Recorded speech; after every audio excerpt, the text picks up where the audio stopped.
कुल्हाड़ी फिसल करके उनके ऊपर गिर गई, जो शिवलिंग था शिवलिंग के ऊपर। जब शिवलिंग के ऊपर गिर गई तो खून की धारा निकलने लगी। तो लेटे हुए थे तब तक गुम्बद खिसक के नीचे आ गया और शिवलिंग ढक गया। जी, शिवलिंग ढक गया तो फिर यह हल्ला हुआ था कि पुजारी बगल बगल लेटे हुए हैं और किसी को चोट तक नहीं आई। जी, तो महाराज वहाँ से आए, प्रभु से तुरंत बादल बिना मौसम के बादल बन जाता था और भयंकर बारिश सरा थी इंद्र के हाथ से सरापित। जी, तो वो पहले से ऋषियों ने बताया कि तुम उसी स्थान पे जाओ, कभी ऐसा समय आएगा तो तुम ये शंकर जी का है जी, जी, तो करोहा नाथ नाम से प्रसिद्ध, और ये पार्वती जी का है जी। वो गणेश। नमस्कार, मैं रघुभूषण तिवारी, आप देख रहे हैं आरबीटी न्यूज़। मैं आज पहुंचा हुआ हूं करोहा नाथ मंदिर पर, जिसका मनोरम इतिहास हम आपको बताएंगे। लेकिन पहले आप लोगों को हम भगवान भोलेनाथ का हम दर्शन करवाएंगे।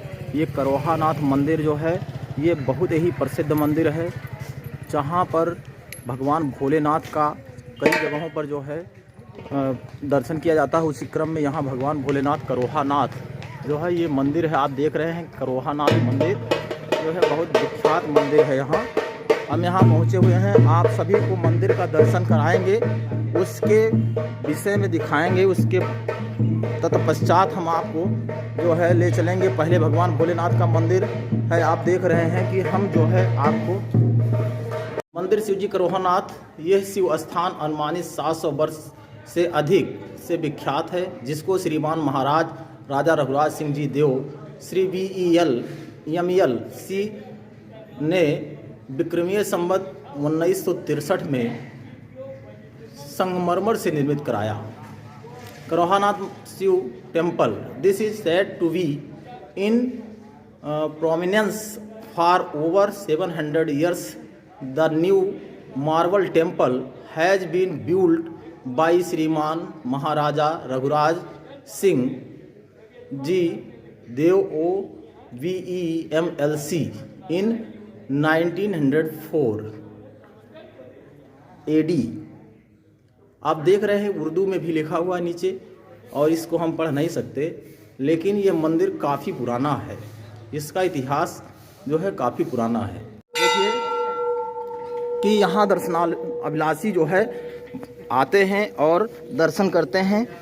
यहाँ देखिए किस तरह से जो है चारों तरफ आप देख रहे हैं कि भगवान भोलेनाथ का जो मंदिर है बहुत ही जो है प्रसिद्ध मंदिर है ये, और इस मंदिर में अभिलाषी आते हैं, दर्शन करके जाते हैं, और आप लोगों को भी हम दर्शन करवाएंगे भगवान भोलेनाथ का।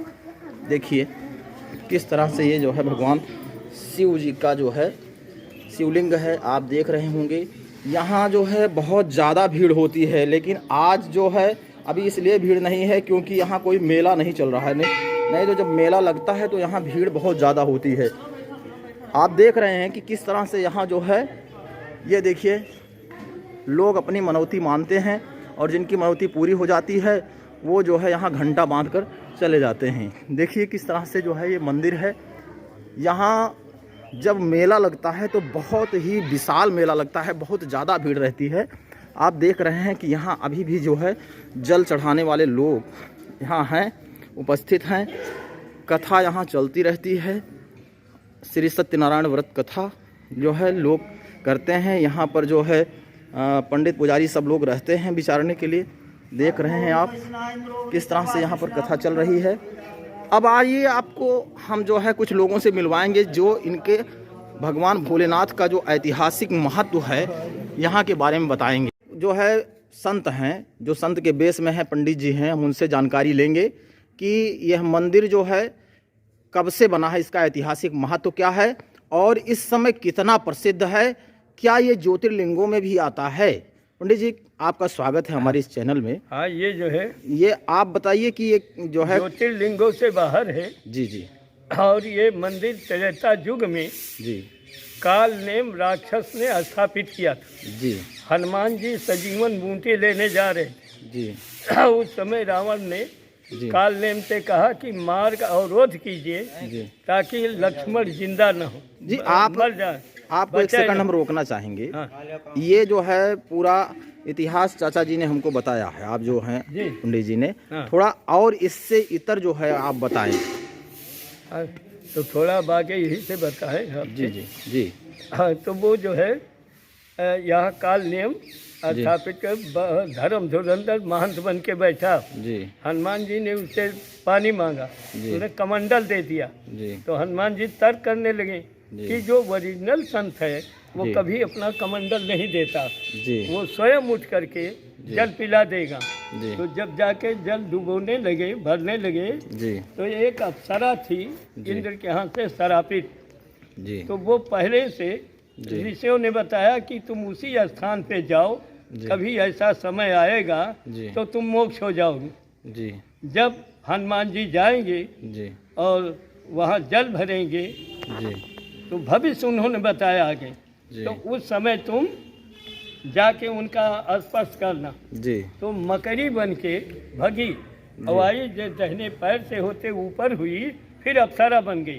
जी। उसने कहा, हनुमान आप किस भरम में पड़े हैं? जी ये रावण का भेजा हुआ काल नेम राक्षस है जी जो कि आपका मार्ग अवरोध करने आया है। जी तो उस समय हनुमान जी कमंडल जल गिराए, ला के रख दिया जी और उसने कहा, बेटा अब मंत्र ले लो। हनुमान जी ने कहा कि गुरु दक्षिणा पहले तुम लेहू, जी पाछिल मंत्र मोह भल देहू। जी तब जब मार दिया जी गदा से तो गिर गया। जी तब अपन रूप प्रकट किया और उसने कहा कि हनुमान जी जाओ, अब आपका मार्ग रोकने वाला कोई विश्व में नहीं है। जी आशीर्वाद दिया और वहीं से हनुमान जी ने उसको साकेत धाम भेज दिया। जी तब से ये मंदिर पड़ी रही जी। त्रेता युग से। जी और इसके बाद काफ़ी समय आया जी तो हमारे यहाँ जो राजा साहब गांधी राजा थे, उनके पिता थे जी आगे, जी उनको कभी स्वप्न हुआ इस बात का जी। कि मैं फला जगह हूँ, जी हमको आप अपना पूज्य बनाइए, देव बनाइए, जी सदैव आपका राजकाज आगे चले। जी तो ये जगह बताया कि इतने दूर पर एक पीपल पेड़ है जी। और उतने कसी के दूर पर मैं हूँ, लेकिन ज़मीन के नीचे हूँ। जी फिर इतने बताने के बाद फिर अंत में ये काशी से विद्वानों बुलाए, शोधित हुआ तो ये खोदे गए। जी तो वहाँ पे निकले तो जी। वही बुढ़ऊ राजा महाराज जी। इनका जो है ये मंदिर बनवाया जी और पूजन हुआ। तब से ये उनके कुलपूज्य हैं, हमारे सबके इलाके में कुलपूज्य जी। हैं। और ये शक्तिपीठ हैं, इनसे जो शाम को कहिए सुबह प्राप्त होता। जी हाँ, मतलब इसलिए बहुत ज़्यादा यहाँ जो सब है उनकी सेवा में हाजिर है। काफ़ी प्रसिद्ध है। तो पहले एक छोटी जगह थी, जी ऐसे मामूली बना, जी फिर तोड़ ताड़ के जी। कुंवर आनंद सिंह ने जी इसको इतना भव्य दिव्य मंदिर बनाया। जी ये सब बाहर, जी जी और ये तो उन्हीं महाराज की बनाई हुई। जी ये और दो लिंग इसमें जी राजा साहब ने स्थापित करा, एक पार्वती जी का और एक गणेश भगवान का, जी। और बीच में जो है वो स्वयं शंकर जी। आपको हम आप सभी लोगों को दिखाना चाहेंगे कि देखिए यहाँ पर जो है शंकर जी भी हैं और पार्वती जी गणेश जी हैं, थोड़ा सा दिखा दीजिए। ये जो बीच लिंग है ये जी। शंकर जी का है, जी जी एक करोहा नाथ नाम से जी। प्रसिद्ध, और ये पार्वती जी का है, जी वो गणेश जी का। जी ये 3 लिंग है जिसमें से 2 लिंग जो है जी राजा रघुराज हाँ, प्रताप ये राजा साहब स्वयं किए हैं। जी और ये कालनेम का वो है जी कालनेम ने स्थापित जी। किया था इसको। और उन्हीं राजा साहब का ये सब जी। बनवाया हुआ है।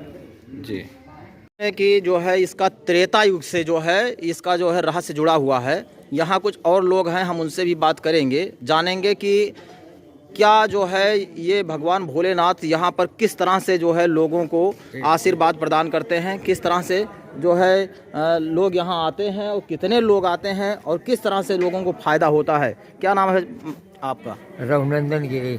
ये बताइए कि यहाँ जो है कितनी भीड़ लगती है और कब से जो है ये महत्व है? ये महत्व तो बहुत दिनों से है इसका, और इसमें मेला हमें हर कजरे ते शिवरात्रि जी का मेला बहुत जमकर हुआ था, और उसके बाद मलमास में तो 1 महीना मेला रहा था। जी और यहाँ पर ये शंकर भगवान का बहुत मान्यता है। नहीं, कितना प्रसिद्ध है ये भगवान यहाँ भोलेनाथ? पर यही बहुत दूर दूर के लोग आते हैं जी। अपन मानता मानते हैं, पूर्ण होत है भोलेनाथ की दया से। जी। सब फिर आकर अपन जो कुछ माने रहते हैं वो का चढ़ावत बजावत है। यहाँ जो राजघराना है उससे भगवान भोलेनाथ का क्या संबंध है? हाँ, क्योंकि ये उन्हीं के एरिया में है और वही मालिक हैं, एक बनवाइन एक स्थापना के ही। और ये आज के कम से कम 700 वर्ष पहले से विख्यात है जी। जो कि बोर्ड लगा हुआ है राजा रघुराज सिंह का बनवाया हुआ। जी आप बताइए क्या? हाँ, कहा जाता है भैया जी। कि ये करोहनाथ बाबा का जो शिवलिंग है जी। हजारों वर्ष से पहले निकला हुआ था। यहाँ करवन की झाड़ थी, जंगल था। जी। तो एक बार चरवाहे अपनी भैंस गैया चला रहे थे। जी। तो एक चरवाहा अपना डंडा बनाने के लिए कुल्हाड़ी लिए हुए था। कुल्हाड़ी लेकर यहाँ आया जी। और उस पर चलाया डंडा बनाने के लिए। तो अचानक कुल्हाड़ी फिसल करके उनके ऊपर गिर गई, जो शिवलिंग था शिवलिंग के ऊपर। जब शिवलिंग के ऊपर गिर गई तो खून की धारा निकलने लगी, दो रास्ता बना कर अंदर से। जब खून की धारा निकल रही, चरवाहे लोग सब भागे। और ये खबर महाराजा रघुराज सिंह को मिली। उस समय इनका बहुत बड़ा चलती था जी। बहुत बड़ा पावर था। पुलिस दरोगा इनके आगे बेकार थे, इनकी इतनी हुकूमत थी। जी। उस समय गाड़ी मोटर नहीं थे। जी। जब महाराज को पता चला तो पैदल ही, मतलब अपने हाथी पर सवार हुए। पहले गाड़ी मोटर नहीं था, हाथी पर सवार हुए। उनके साथ साथ उनके सिपा सालार लोग अपने वर्दी हथियार में चले कि चलो देखें कैसा मामला है।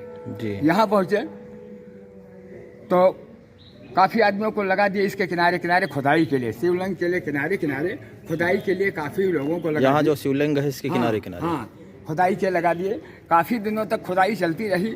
जितने नीचे जाए उतने शिवलिंग मोटा मिलता जाए। जी। अंत में राजा साहब को मालूम हो गया कि है कोई इसमें शक्ति। फिर उन्हें प्रणाम किए कि प्रभु क्षमा कीजिए, हमें जानकारी नहीं थी। जी। और उसके बाद फिर मिट्टी पटवा दिए। फिर ये संगमरमर वही मंगवाए थे जोधपुर से। जी। ये जो लगा हुआ है। हाँ, तो पहले जी। मंदिर मंगवाए वहाँ से, वो जो मंदिर संगमरमर, और 4 खंभे का पावा बनवाए सिर्फ। जी। गुंबज लगवा दिए। जी। जी। जी। अंदर वाला जो 4 खंभा लगा है। जी। जब गुंबज लग गया तो फिर ऐसे रह गया। पुजारी लोग अपना, हम लोग उनके क्षेत्र में थे, पूजा वगैरह शुरू की। हमारे आजा बाबा परवाजा लोग। जी। पूजा होता रहा। अंत में राजा ने कुछ निवेदन किया प्रभु से कि प्रभु ये काम हो जाए जी। तो हम और आगे बढ़ाएंगे। तो काम तो हो गया महाराज साहब का, लेकिन काम नहीं बढ़ पाया। अचानक ऐसे हुआ कि पुजारी लोग किनारे किनारे लेटे हुए थे, तब तक गुंबद खिसक के नीचे आ गया और शिवलिंग ढक गया। जी। शिवलिंग ढक गया तो फिर ऐसा हुआ आता कि पुजारी बगल बगल लेटे हुए हैं और किसी को चोट तक नहीं आई।